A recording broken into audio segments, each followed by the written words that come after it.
દક્ષિણ ગુજરાતમાં સતત 2 દિવસથી વરસી રહેલા ભારે વરસાદના કારણે વલસાડ, નવસારી અને ડાંગ જિલ્લામાં સામાન્ય જનજીવન ખોરવાઈ ગયું છે.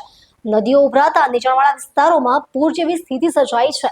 જિલ્લા વહીવટીતંત્રે તાત્કાલિક અસરગ્રસ્તોને સુરક્ષિત સ્થળે ખસેડવાની કામગીરી શરૂ કરી દીધી છે, જ્યારે શાળાઓ અને રસ્તાઓ બંધ કરાયા છે.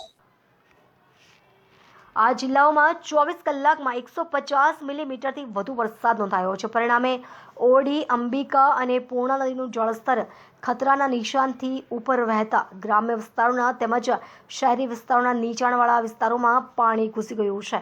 વહીવટીતંત્રે સાવચેતીના ભાગરૂપે આ વિસ્તારોના લોકોને તાત્કાલિક ખાલી કરાવી સુરક્ષિત સ્થળોએ પહોંચાડવાનો નિર્દેશ આપ્યો છે. ઉપરાંત તમામ પ્રાથમિક અને માધ્યમિક શાળાઓને આજે રજા આપવામાં આવી છે, જ્યારે કેટલાક મુખ્ય રાજ્ય ધોરીમાર્ગો પર પાણી ભરાતા વાહન વ્યવહાર ખોરવાયો છે. વલસાડના સાંસદ ધવલ પટેલે જણાવ્યું હતું કે નીચાણવાળા વિસ્તારોમાંથી રેસ્ક્યુ કરાયેલા લોકો માટે શાળાઓ અને સામાજિક હોલમાં આશ્રય સ્થાનો ઊભા કરવામાં આવ્યા છે. તમામ આશ્રિતો માટે પૂરતા પ્રમાણમાં ફૂડ પેકેટ્સ, પીવાનું સ્વચ્છ પાણી, દવા અને અન્ય જરૂરી સુવિધાઓ પૂરી પાડવામાં આવી રહી છે. સ્થાનિક પ્રશાસન અને એનડીઆરએફની ટીમો ઘડિયાળના કાંટા પ્રમાણે કામ કરી રહી છે. જે પૂરા દક્ષિણ ગુજરાતની અંદર અતિ ભારે વરસાદ પડ્યો છે, એમાં ખાસ કરીને આપણા વલસાડ જિલ્લાની અંદર સવારે 6 ઇંચ જેટલો વરસાદ પડ્યો હતો અને હાલ જે પ્રાથમિક જાણકારી મળી છે એ હિસાબે 7 ઇંચ વરસાદ પડ્યો છે. અમારા ચીખલી, ખેરગામ અને વાંસદાની અંદર ખાસ કરીને ચીખલી અંદર 8 ઇંચ જેટલો વરસાદ અને ડાંગ જિલ્લામાં 5 ઇંચ જેટલો અતિ ભારે વરસાદ પડ્યો છે.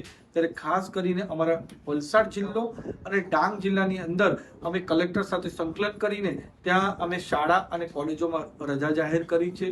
સાથે સાથે જે નીચાણવાળા વિસ્તાર છે ત્યાંથી પણ લોકોને રેસ્ક્યુ કરીને શેલ્ટર હોમમાં એમને રહેવાની સુવિધા અને જમવાની સુવિધા મળી રહે એના માટે પૂરો પ્રયત્ન કરી રહ્યા છે.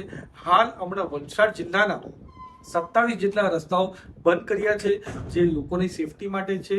અને એ જ રીતે અમારા વાંસદાની અંદર 42 રસ્તાઓ છે, જે પણ અમે એ રીતના ઝોનમાં મૂક્યા છે કે અતિ ભારે વરસાદ આવે અને રસ્તાઓ પરથી પાણી જાય એ પણ રસ્તા બંધ કરશું. પણ હાલ એ રસ્તા ચાલી રહ્યા છે અને અમારા એનડીઆરએફની ટીમ અને એસડીઆરએફની ટીમ પૂરી રીતે સતર્ક છે. કાંઠા વિસ્તાર હોય કે અમારા જંગલ વિસ્તાર, કોઈ પણ જગ્યા અતિ ભારે વરસાદ આવે અને લોકો ફસાય તો એને રેસ્ક્યુ માટે અમારા એનડીઆરએફની ટીમ અને એસડીઆરએફની ટીમ પૂરી રીતે સતર્ક છે. અમારા ગુજરાત રાજ્યના મુખ્યમંત્રી ભૂપેન્દ્ર પટેલ સાહેબ અને ઉપમુખ્યમંત્રી હર્ષભાઈ સંઘવી સાહેબે ખાસ અમને કહ્યું છે કે વલસાડ, ડાંગ અને નવસારીમાં ક્યાં પણ જરૂર પડે તો અમારી રાજ્ય સરકાર પૂરી રીતે બધી જ વસ્તુ આપવા તૈયાર છે.